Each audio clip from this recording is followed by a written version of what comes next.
Segundito, cuando esté listo, Cristian, al 3, 2, 1. Ok, muchas gracias a todos. Primeramente, bienvenidos a todos los hermanos evangélicos para este debate. El tema de este debate es si María era libre del pecado porque ella se murió, ¿no? Y claramente yo quiero comenzar diciendo que la Biblia categóricamente dice que la paga del pecado es la muerte, ¿sí? Si María falleció corporalmente como fallecemos todos nosotros, seas cristiano, no seas cristiano, es por la consecuencia del pecado original que tenemos todos nosotros. Entonces, si María murió, o en el caso teológico, como estamos estructurando el argumento, falleció, esto tiene una implicación directamente con el pecado, ¿sí? Porque la Biblia dice también, toda alma que pecare ciertamente morirá. De hecho, esto es lo que le dijo el mismo Dios a Adán en el huerto del Edén. El día que comas este árbol, el día que me desobedezcas, ciertamente morirás. Y obviamente que se produjo la muerte de Adán y de toda su posteridad, que son los descendientes, que somos nosotros, que somos de esta generación humana caída. Todos estamos caídos, es por eso que tenemos el pecado original y es por eso que necesitamos de Cristo, ¿sí? Para que Cristo sea el Salvador universal de todo el género humano, que estamos obviamente corrompidos por este pecado en Adán y es por eso justamente que morimos. Claramente que para esto pues estoy concatenando muchos versículos bíblicos que hablan de lo mismo, ¿sí? Por ejemplo, dice Romanos capítulo 6, versículo 23, dice, porque la paga del pecado es muerte. Dice así, ¿no? Romanos capítulo 5, versículo 12, es un versículo que me gusta utilizar mucho. Dice, por tanto, como el pecado entró en el mundo por un hombre y por el pecado la muerte, así la muerte pasó a todos. Estos a los que la muerte pasó, que dice que son a todos, son toda la raza humana. Y en este debate yo le voy a pedir a mi contertulio, mi amigo católico, apostólico y romano que tengo como debatiente, que me demuestre que María no es parte de toda esa raza humana a la que bien Romanos capítulo 5, versículo 12 está describiendo que la muerte pasó. ¿Sí? O que nos demuestra que María no es parte de esta descendencia adámica, a la que claramente Romanos capítulo 5, versículo 12 dice que por un hombre entró el pecado y así el pecado pasó a todos. Por tanto, como el pecado entró en el mundo por un hombre y por el pecado de la muerte, así la muerte pasó a todos, por cuanto todos pecaron y están destituidos de la gloria de Dios. Le voy a pedir que nos demuestre que no se le aplicó a María esta declaración legal de la condición del ser humano que tenemos todos, que María está exenta de ella, ¿no? Se lo voy a pedir. También Santiago, capítulo 1, versículo 15, nos dice claramente, entonces la concupiscencia después que ha concebido da a luz el pecado y el pecado siendo consumado da a luz la muerte. Teniendo el mismo lenguaje concatenado de los versículos que estoy expresando, ¿no? Que el pecado da como resultado la muerte. Y aquí es donde vuelve el argumento, ¿no? Si María realmente era libre del pecado, mi amigo católico nos va a tener que explicar por qué se murió, ya que claramente hasta este punto la Biblia es clara en decirnos que la paga del pecado es la muerte. ¿Por qué se murió María? Necesito respuestas. Como evangélico, estoy en mi derecho de demandarlas de un católico romano para que me evangelice y me lleve a su santa madre iglesia, que se supone que es el labor de todo buen católico formado. Génesis capítulo 2, versículo 17 nos transmite la misma idea. Más del árbol, dice Dios, ¿no?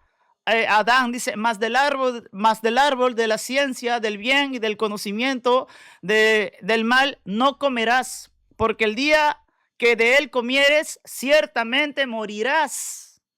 Y justamente esta muerte que comete Adán se le pasa a toda la posteridad. Como bien lo explica Romanos, como bien lo explica Pablo muchas veces. Que nuestra cabeza federal es Adán y por consecuencia de Adán pues fue afectado toda la raza humana, ¿no? Primera de Corintios, primeramente estoy fundamentando con la palabra de Dios, quien merece ser honrada en este lugar más que cualquiera de los cuatro presentes, carambas, ¿sí? Primera de Corintios, capítulo 15, versículo 56, ya que el aguijón de la muerte es el pecado, dice, y el poder del pecado es la ley. Claramente acá nos está diciendo que el aguijón de la muerte es el pecado. Otro versículo que nos demuestra que si las personas se mueren es porque en su carne tienen este aguijón que es el pecado. Así que si nosotros morimos físicamente es porque tenemos en nuestro cuerpo marcado el aguijón del pecado, un aguijón que Adán incrustó en nuestra descendencia producto de la primera caída que sigue en toda la posteridad. Es por eso que somos descendencia caída. Es por eso que necesitamos a Cristo, para que cuando el día que nosotros fallezcamos físicamente, estoy hablando en términos netamente teológicos, para que el día que fallezcamos físicamente, Cristo nos resucite para vida eterna. Esa es la promesa que tenemos todos los creyentes, que ciertamente vamos a morir físicamente, pero a todos los que han creído en Cristo y han sido lavados por la sangre del Cordero, vamos a resucitar para la vida eterna. Y a los que no han creído van a resucitar, pero para la muerte eterna. Unos para vida eterna, otros para muerte eterna, pero eso no quita el núcleo de donde estoy partiendo, que esto es producto justamente del pecado, que Cristo justamente vino a sanar, ¿ok? Bien, sigo, le voy a pedir solamente a los moderadores, ya sea Gerson, Miguelito, que me avisen cuando me falta 2 minutos para yo saber aterrizar mi tesis, por favor, ¿sí? Bien. Ezequiel capítulo 18 versículo 4 sigue teniendo este mismo lenguaje. Dice: he aquí que todas las almas son mías. Acá está hablando Jehová de los ejércitos. Como el alma del Padre, así el alma del Hijo es mía, ya que el alma que pecare ciertamente morirá, ¿no? Acá es una declaración legal que Jesucristo, que nuestro Dios, quien es Jesucristo, pero acá claramente en Ezequiel está describiendo que el alma que pecare ciertamente morirá. Entonces no podemos decir que si María murió es porque era sin pecado. Ya no podemos decir, bajo estos versículos bíblicos que estoy poniendo y asentando y anclando sobre la mesa de este debate, no podemos decir bíblicamente que si María murió, es porque ya no tenía pecado. No, Señor, ya no se puede, porque la Biblia todo lo está encerrando bajo pecado. Por eso Pablo decía: ciertamente ya hemos acusado a gentiles, así como hemos acusado a judíos, que todos están bajo el juicio de Dios.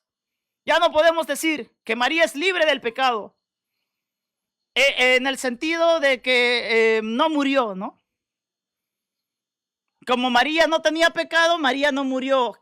Cristo se la llevó así nomás, sin morir. Hablando teológicamente dejo en claro muchas veces este concepto. Hablando de la Biblia.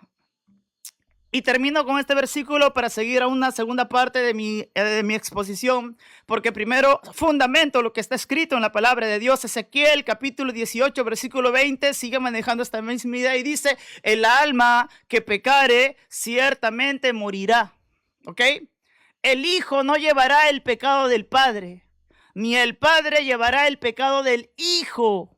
Entonces me tiene que decir nuestro amigo Von Angers, ¿cómo es eso entonces que María muere si no tiene el pecado de sus descendientes, de sus papás, de su mamá? ¿Cómo es eso? ¿Cómo? ¿Sabes por qué mueren? Porque mueren por su propio pecado. No mueren por el pecado ajeno de nadie. Mueren por su propio pecado, porque hay una declaración legal de que toda alma que pecare ciertamente morirá. Y si María murió es porque simplemente murió porque está pagando la consecuencia de su propio pecado original, del estado en el que se encuentra. Primero expuse la Biblia. Ahora voy a ir con argumentación patrística. Agustín de Hipona, cuando comenta su Salmo 22, él dice claramente en el apartado 3, Adán murió por causa del pecado. María murió también por causa del pecado, pero Cristo murió para destruir el pecado, probando de que incluso en pleno siglo III, uno de los 4 doctores latinos y padres latinos de la Iglesia Católica, Apostólica y Romana ya tenía este concepto claro, que María se murió por causa del pecado, pero Cristo murió para destruir el pecado, haciendo una distinción entre Cristo, muchas gracias, me quedan 5 minutos, muchas gracias ahí, haciendo una distinción entre Cristo, quien es quien muere para destruir el pecado, y María, quien muere porque tenía el pecado igual que todos nosotros. Por lo tanto, ni siquiera los primeros cristianos creían que si María murió era porque era inmaculada. Si María se murió simplemente es porque estaba pagando sus pecados, como todos nosotros que morimos porque pagamos la consecuencia del pecado original. Ambrosio de Milán, en su comentario contra los pelagianos, volumen 3, dice lo siguiente, que las concupiscencias del pecado que tenía María no se lo traspasó al niño que tenía en su vientre. Y es por eso que María podía morir, porque era como nosotros. Puedo pasarme acá citando muchos doctores de la iglesia que creen que María se murió, pero sé que de repente mi antagonista católico va a decir: es que son padres de la iglesia, no representan la voz del magisterio, así que voy a proceder a citar lo que dice su magisterio sobre la muerte de María. Y espero que él nos lo solucione, ¿no? Ok, en su audiencia general del miércoles 25 de junio del año 1997, el propio Papa de la Iglesia Católica, Juan Pablo II, dice lo siguiente, ¿no? En su apartado 2, esto está en la página oficial del Vaticano: ¿es posible que María de Nazaret haya experimentado en su carne el drama de la muerte? Pregunta. Luego él responde y dice: reflexionando en el destino de María y en la relación con su Hijo divino, parece legítimo responder afirmativamente. Dado que Cristo murió, sería difícil sostener lo contrario por lo que se refiere a su madre. En este sentido razonaron los padres de la iglesia, que no tuvieron dudas al respecto. Basta citar a Santiago de Saruc, según el cual el coro de los 12 apóstoles, cuando a María le llegó el tiempo de caminar por las sendas de todas las generaciones, es decir, literalmente Juan Pablo II dice, las sendas de la muerte, se reunieron para enterrarla. El cuerpo virginal de la bienaventurada. Discurso sobre el entierro de la Santa Madre de Dios, Bona Laterum 19, 1953, 188, San Modesto de Jerusalén. Después de hablar largamente de la santísima dormición de la gloriosísima Madre de Dios, concluye su encomio exaltando la intervención prodigiosa de Cristo, que la resucitó de la tumba. Mi pregunta para el señor Elias Bonengers es: ¿cómo resucitas de la tumba a alguien que está vivo si en este debate viniste a defender que María estuvo viva al momento de la Asunción, cuando claramente Jesucristo la está resucitando de la tumba? Si Cristo resucita a alguien es porque esa persona está muerta. Lo dice tu magisterio. Sigo citándolo, ¿no? En tu documento Munificentissimus Deus, dimitida por tu Papa Pío II en el año 1950, y en el inciso 14 dice: los fieles de Cristo, a través de la enseñanza y el liderazgo de sus pastores, han aprendido de las Sagradas Escrituras que la Virgen María, durante su peregrinación terrenal, vivió una vida llena de preocupaciones, dificultades, aflicciones, y que además lo que el santo anciano Simeón predijo, en ella se cumplió, que una espada atravesará tu corazón al pie de la cruz de su divino Hijo. Nuestro Redentor, de igual modo, no les resultó difícil admitir, como nuestro amigo católico lo tiene que admitir hoy día, 2 minutos. Muchas gracias. 2 minutos. No les resultó difícil admitir que la gran Madre de Dios, al igual que su Hijo unigénito, habían fallecido.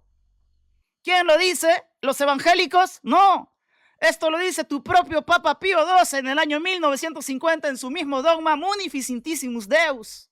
Y estoy hablando estrictamente de su muerte. En otro apartado, que es en el inciso 17, dice: venerable para nosotros, Señor, es la fiesta de este día en que la Santa Madre de Dios sufrió la muerte.